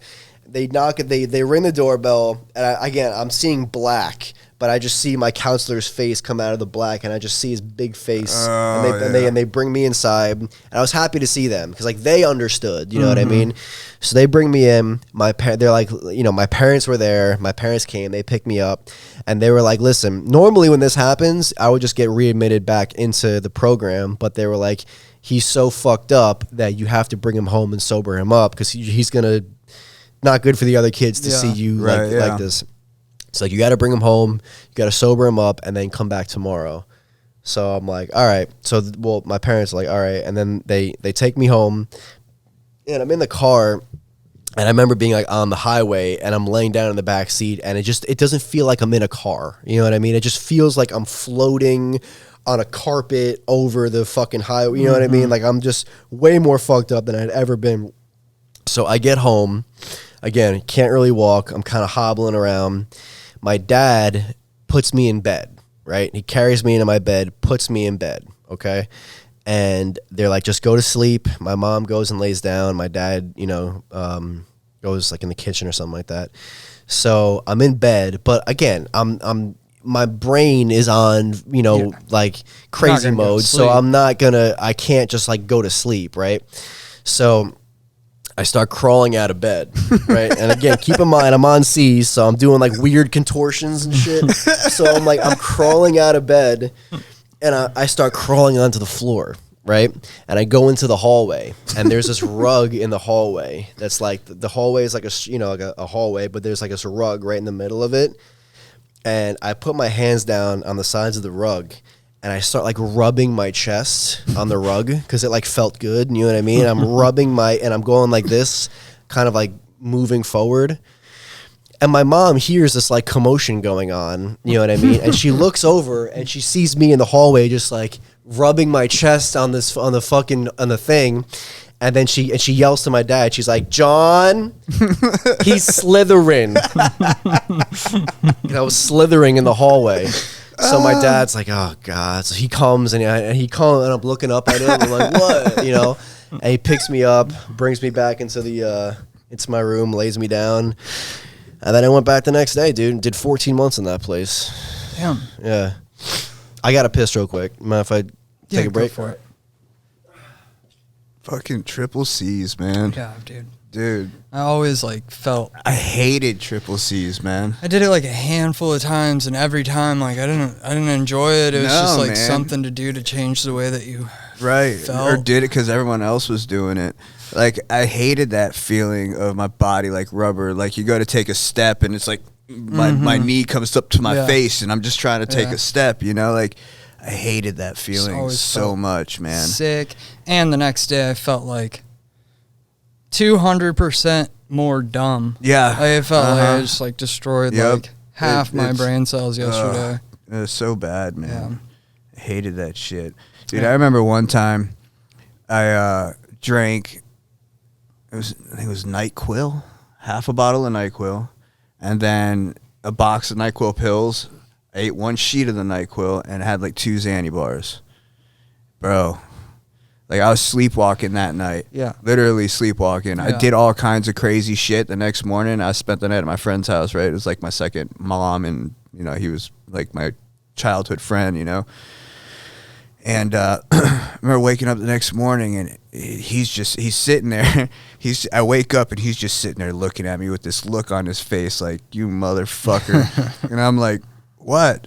He's like, "What the fuck are you staring at?" He's like, "You know what the fuck you did last night?" And he started going through all the shit that I did. And I'm like, "I did what?" "Dude, the last thing I remember was laying down right here and closing my eyes and going to bed." He's like, "Nope, you got up, you went and put a ceramic bowl on the stove, turned it on high, started pouring milk into it." Right? He's like, "You're banging on fucking David, who was his brother's door, screaming, 'Where are my cigarettes?'" Like, I'm like, "Dude, the last thing I remember is going to bed. I don't remember none of this shit." Those fucking those drugs like DXM and even like Benadryl, dude. Like if you take enough Benadryl, like those deliriums. All the Gen Z, all these Zoomer kids are doing Benadryl, dude. Oh, really? Yeah, that's like a big thing. The It's fuck, not man? a good time, man. Like, Yeah. It's just like they talk about who the fucking like Slender Man or No, the Hat Man. the dude. Hat Man. The fuck is the Hat Man? You like see the Hat Man if you take enough Benadryl. I can't take Benadryl. I owe the Hat Man money. Yeah, what it's the like a fuck meme. is the Hat Man? If you just like if you take enough Benadryl, like it's a deliriant, and like you get into like this weird. It's not even like a trip. It's just like I mean, it is like, but it's not your traditional like psychedelic trip. Like it's Man. dark, and supposedly people see this man who's like kind of a silhouette, and he's wearing a hat. That's like a common experience when people like try to get high on kind of like Benadryl. DMT. You see the beings on the other side. Sort of, probably a little less like meaningful, but Yeah, it's the Hat Man. yeah. Dude, I'm gonna look let's up. Just fucking eat some mushrooms, I'll- dude. Right? Enjoy Yeah, yourself. You yeah, know what I for mean? real, like a normal person. Yeah, Yeah. yeah. Mushrooms are fun. I always had a love good me time some on mushrooms, man. Never Yeah. had a bad trip on mushrooms, but I only really did them a handful of times. Dude, I couldn't take triple C's now, but let me tell you, when I was like I loved triple C's, bro. How can you like that feeling, man? We were just talking about that while you were in the bathroom. Like, I hated that feeling of my body feeling like rubber.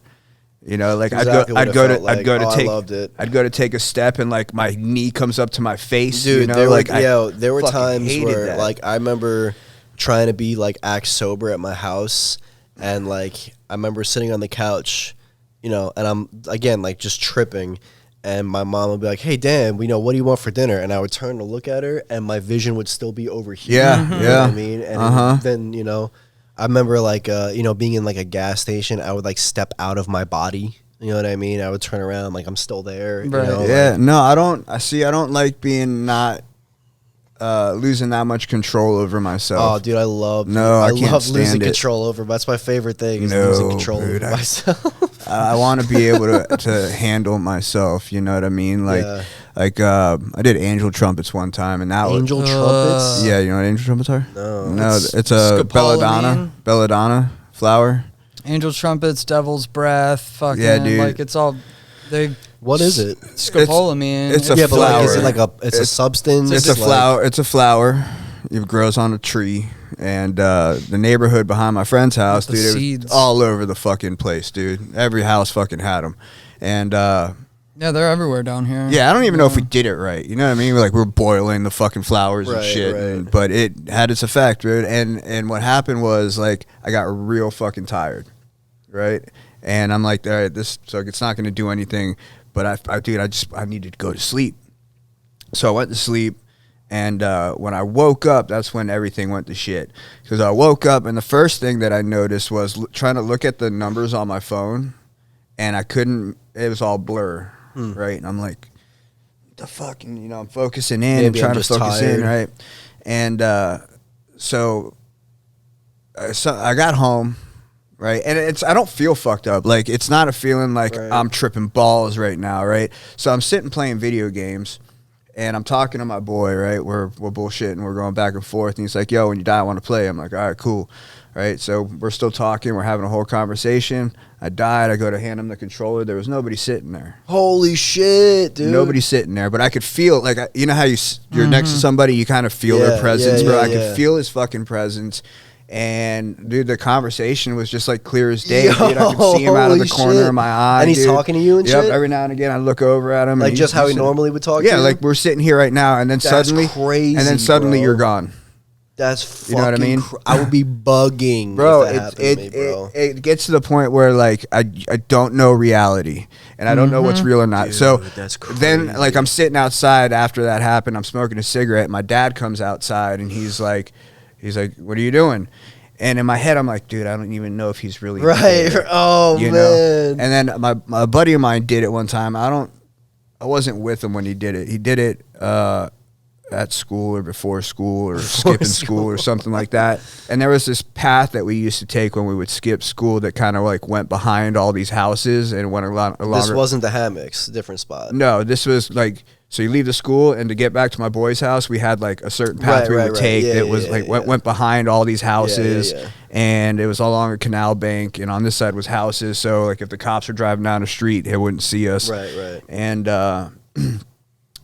he was arguing with this girl that we know, and like she like stopped at a fence and wouldn't fucking go. Like, dude, we got to get the fuck out of here. The cops are gonna fucking, you know, like, we need to hurry up and get to my house, right? And he's fucking pulling on her, like trying to get her to go. And he turned around, started walking, turned back, she was gone. And you were on the shit? I wasn't with him. That's when this what one he happened. said? This was his experience. What kind of like, fucking psycho drug is this? I don't bro? know. It's the fucking worst thing in the world, because you get to the point where you don't know what's real or not, and you don't. It's not like mushrooms where you like you feel it in your body and you're all fucked up. Yeah. Like, but like you'll have conversations with people, How look do you know away, when it's look back, over? and they're gone. How do you know when it's over? I guess you kind of don't, man. I mean, it ends eventually, When but people you know what I stop mean? Like, poofing, fall asleep yeah, and you stop know, disappearing. you go to sleep and wake up the next day, and everything's back to normal. But you know the patches that you like for nausea, like, or seasickness, you put behind your ears. Okay, yeah. Those are scopolamine, but it's like a low dose. There's a documentary out there where they go to, I think it's Colombia, and there's a lot of different, like, there's different plants and trees that have scopolamine, like that being one of them.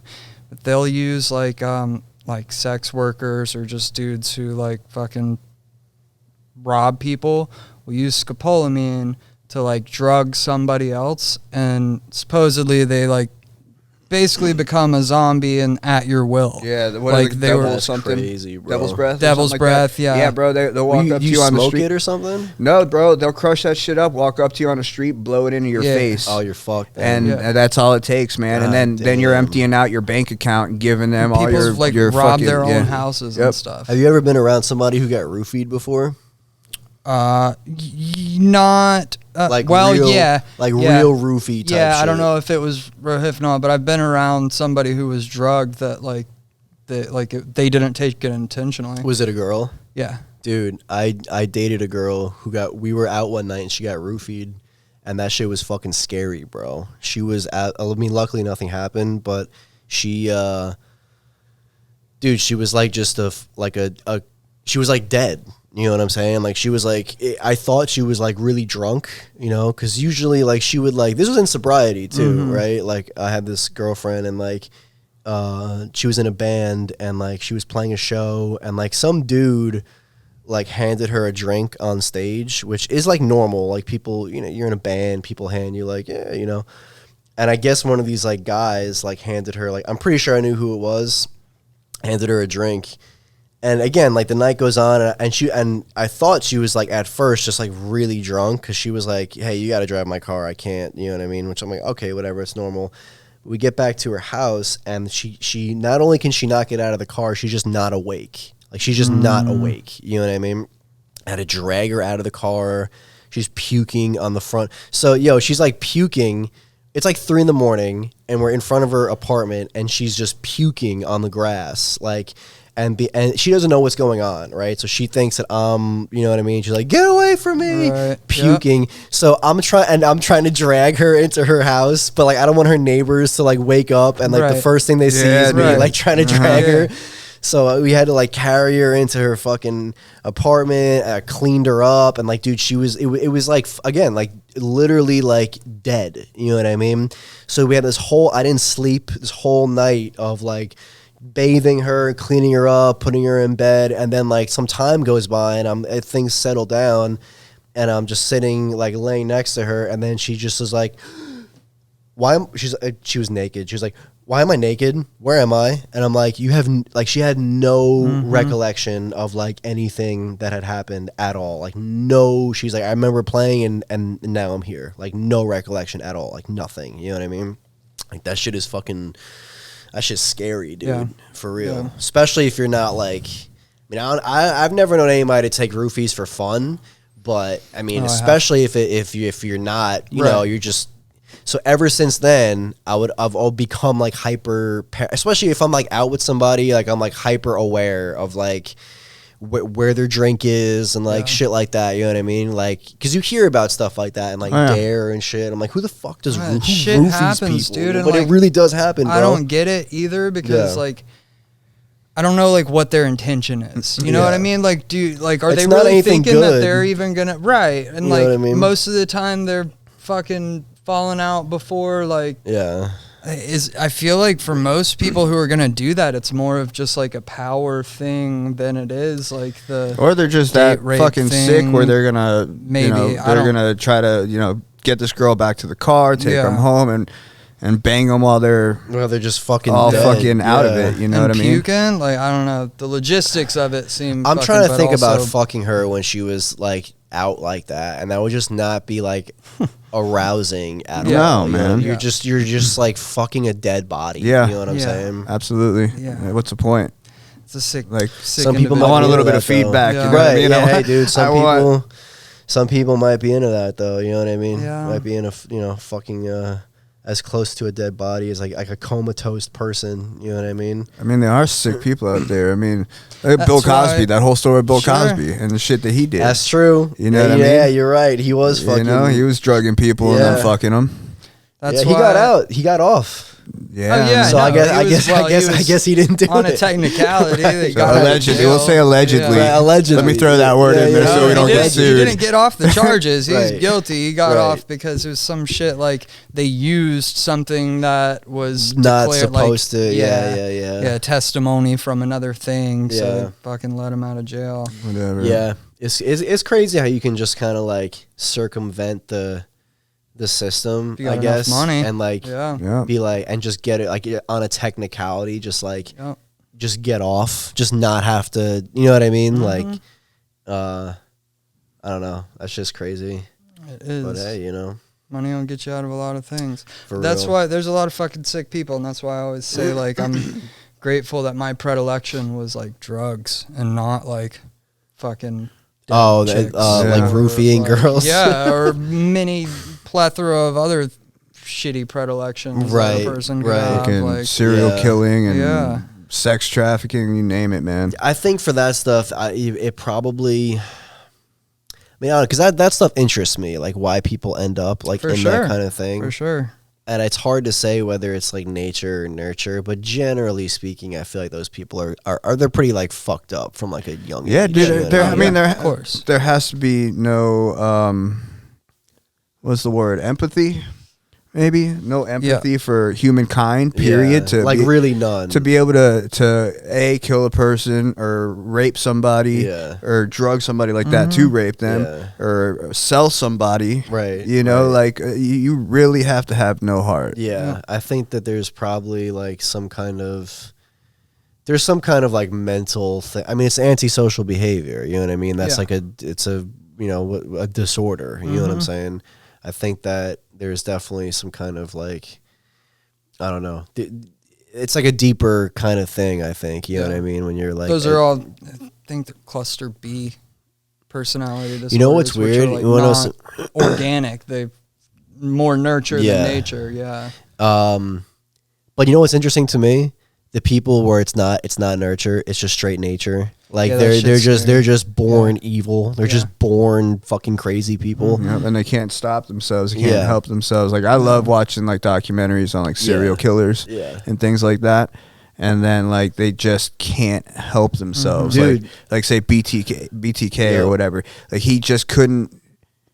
He had to do it to suppress the fetish of it.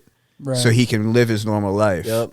And he could separate himself so easily. Like if you hear him talk about it, like he was easily able to separate the two lives and go from one life to another. Yeah. And he would only do this just to satisfy it so he could like, live a normal dude, life, like how fucking sick is you that? know what's fucked up is I get that. You know what I'm saying? Like I like that thought process. Like I understand that just on like being a drug addict. You know what I mean? Like if I can just not be sick today, I can go to work. You know what I mean? If I can just smoke weed, I can go to school. You know what I mean? Like I sort of, and I was going to bring that up, like, to a much, like, obviously I'm not fucking, killing boys, but, like, I watched an interview with Jeff Dahmer, and he was talking about like, this is kind of a hot take, but that dude was an addict, bro. He was a fucking addict. Yeah. And I think that he was, I mean, I don't know like for sure, but just watching the interview, he seemed like, you know, like, look, I'm just a normal dude, I guess normal, but like, he's like, I have like this like overwhelming, like the way he talked about wanting to kill people was so like scarily close to me wanting to smoke crack. You know what I'm saying? Like it was scarily close to it, you know? Yeah. So yeah, luckily, you know, I didn't have to fucking, kill dudes. And eat people. Yeah, right, and eat them, you know. But it's just interesting that it's like, you know, they're really like, for as heinous and fucked up as those people are, like, they're not that much different. It's just one or two wires crossed and they ended up like that, but they're still, you know what I mean? Like they're still human. They Similar still have, thought processes, yeah. That's true. It's an interesting thing to think about. Just a different type of drug, I guess. Yeah. They need a program, dude. Serial Killers Anonymous. Serial killers need a fucking SKA, Serial Killers Anonymous, or a safe place where you can go and just talk about, you know, hey, look, I relapsed today. I ran over a fucking squirrel, you know, or like whatever the fuck, you know. Or they can talk about it. You know what I mean? And you know what? I think pedophilia is probably another one of those too. I was about to say, dude, like fucking. I mean, yeah, that's probably the most heinous. That's almost even worse than serial killing. That's one of the most disgusting things on earth. Yeah. But is it a disease? You know what I'm saying? Like, do they have a mental problem? Like, that's got to be, you know what I'm saying? You got to find a way to kind of like combat that too. You know what I mean? Bigger than fucking me. Like, I don't fucking know. Like, and I don't even want to touch it with a 6-foot pole. You know what I mean? Right. You don't want to be the pedophile guy. Right. Like, fucking, but it is fucked up because, like, it's on, like, that specific thing is almost like, I've heard it compared to, like, the bite of a vampire because so many pedophiles were molested as children. Like that's maybe that's where vampires come from. Maybe vampires are just a metaphor for child molesters. You never know. That's bugged out, dude. That's hella bugged out. It's like more common than not. If you you can go back and watch vampire movies and just in your mind replace it. Yeah. So Twilight. Edward, he's trying to molest Bella. Sure, you know what I'm saying? Yeah. And then him and that dude are fighting over who gets to molest her. Right. You know I mean, technically, he's like thousands of years old. Yeah, right? he's old as fuck. So I mean, she's a teenager. That ratio is kind of like a minor to him. That's the whole thing. Imagine he looked how old he was. You know, he would just be this old, wrinkly man. Be fucking decayed. Yeah, you know, just be a decayed fucking skin falling off his face. He'd be a skeleton, actually, basically. Damn. Yeah. That's crazy though, man. Have you ever had any have you ever like really sat down and like talked to like a dude who's like, look, I can't stop touching kids? No. You know what I mean? Never? No, me neither. I don't think I've ever come that close to somebody who, I mean, not that I know of, that I know of, you know? No, it's a weird, like I've never even heard one of those people talk about it. I've heard people talk about them, like, the idea of like, it's like I said, don't want to fucking touch it with a 6-foot pole, but like using AI, like for pornography, for I don't know, dude. AI child porn, bro. Dude, fucking, but that's like kind of what to kind of to kind of mitigate like if nobody's getting hurt, I can't. So are you saying like virtual reality? Virtual reality bang a kid simulator. You know what I'm saying? Or just like, hey, dude, I don't know, but like the argument that people say is nobody's like, it's not affecting anybody. Yeah. I can't rationalize or wrap my head around like, that's acceptable, but like that's where arguments is that a real thing? Get to. I don't know. I know that it like these are discussions that have been had on like different but what's the discussion? Like this is how we could help them? More like that the discussion is more like I've heard other people proposing this and like is that okay? Is that better. Like, I mean, I guess realistically it is But better, but is that okay? But is that supposed to be like a way to like stop them from actually doing it to real kids? That is the logic. Shut the fuck up. I'm sorry, but like if I watch porn, that's true. I still want the real fucking thing. Sure. So, Yeah. You know what I mean? Yeah. Like, if anything, I want the real thing more. I'm not arguing it. You know I'm what just I'm saying? saying Like, these are discussions that like, but if we're talking about like different things to like, we're looking at it as a disease, which I don't fucking know, but like, then I don't know, dude, like that other shit, like I said, it's real easy to just have to deal with drugs. Right. Like that's all I can say and speak on. Thank God I'm not a pedophile, Yes, right? right. Yeah, man, dude. this fucking Like, all I've conversation had to took a dark fucking turn.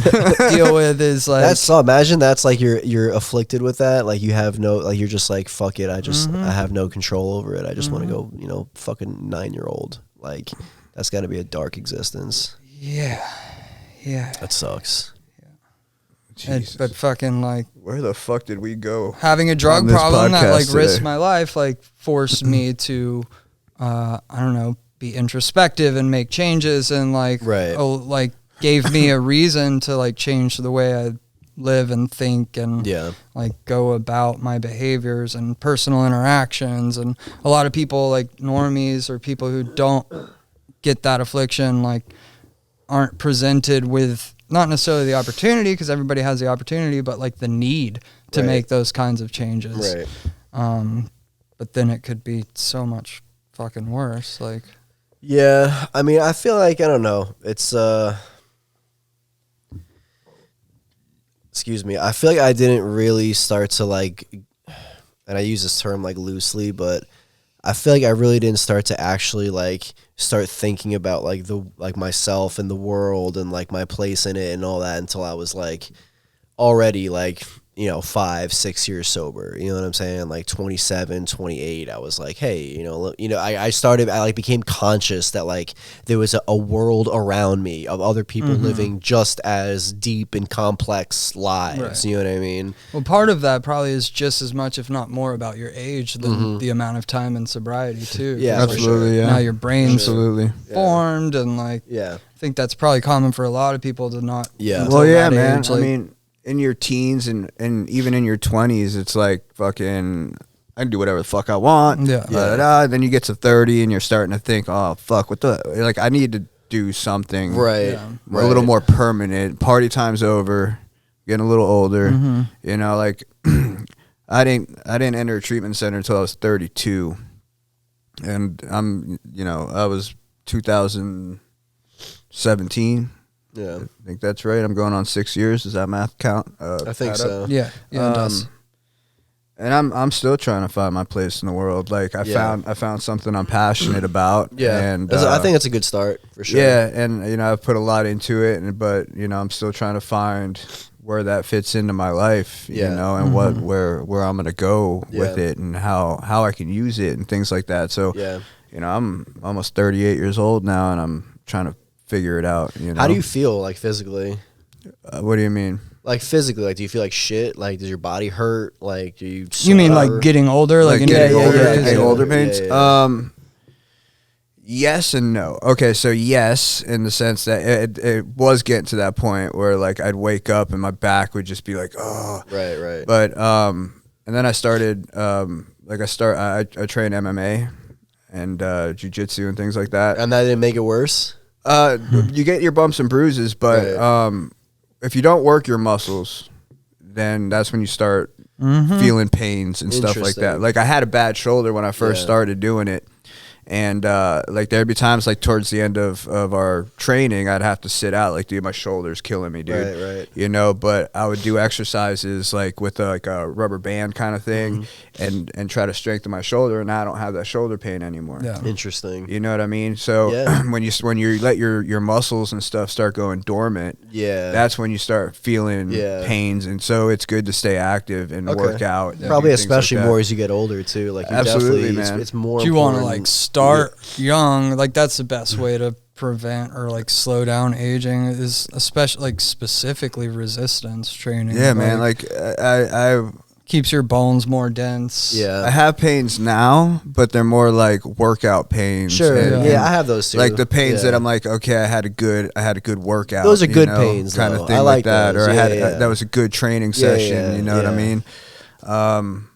Or I just got kicked in the leg too hard, Right.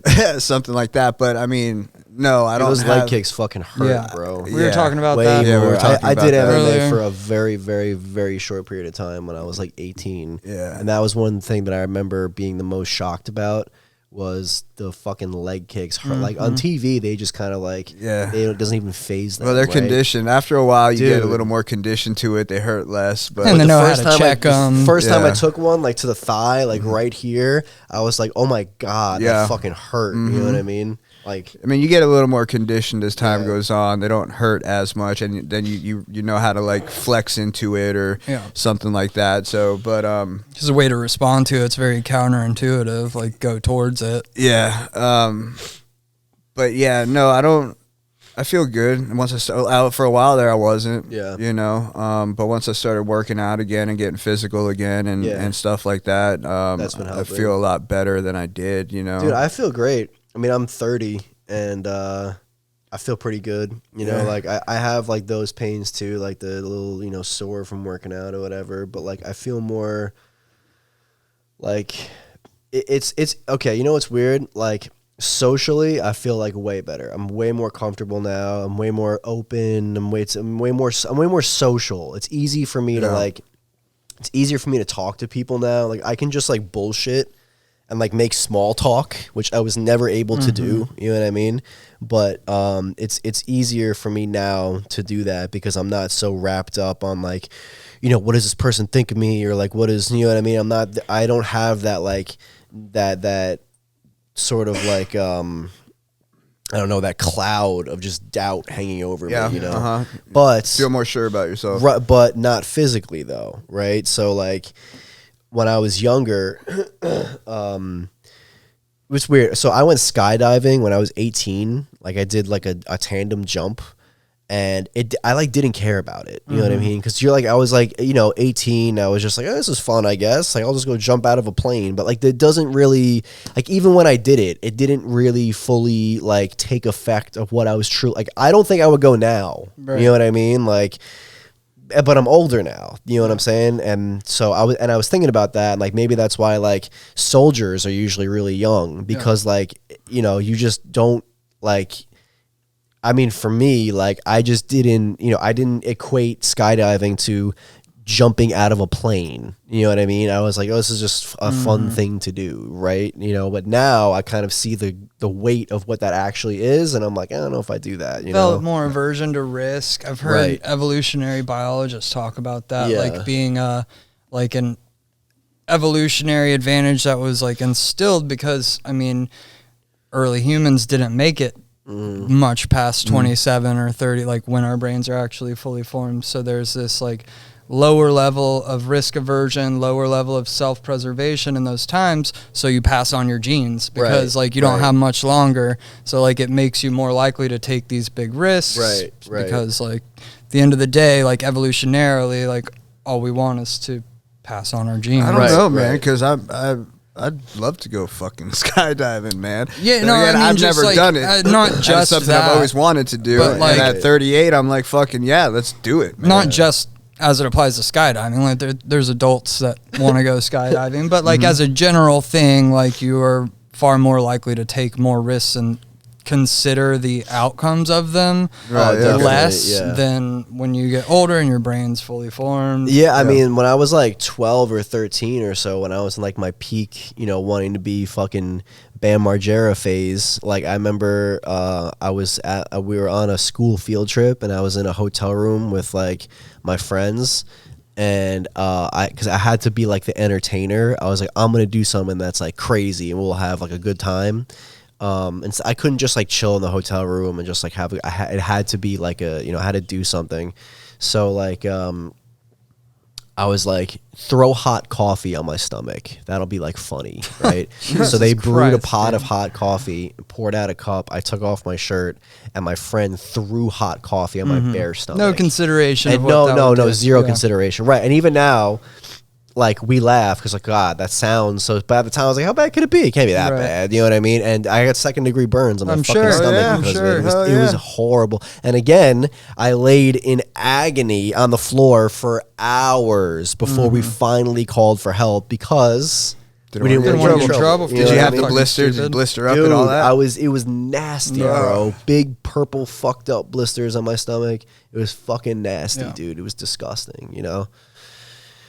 But the things we do when we're young. Yeah, bro. Perks of being a kid and the fucking downfalls, you know. But we survived it thus far. Yeah. I'm still here. We are at 2 hours. I gotta pee like a racehorse. We're at 2 hours. Yeah, dude. Yeah, it's always a time warp on this thing. Okay. Yeah, dude. Especially when the conversation's good. Yeah. I mean, we went to some dark places, but yeah. It was interesting. But it was good. It was a good conversation. Yeah, for sure. Yeah. Well, thanks for having me on. Yeah, dude. I appreciate it. Yeah, thanks we'll do it again. Yeah, thanks for waiting and stuff like that. For and, sure. I'll try to be. If we do it again, I'll try to be on time next time. You just have to send you a reminder. I got I do. But yeah, I appreciate it. Oh yeah. All right, Thanks, man. Dan. No problem. Until next time. Until next time.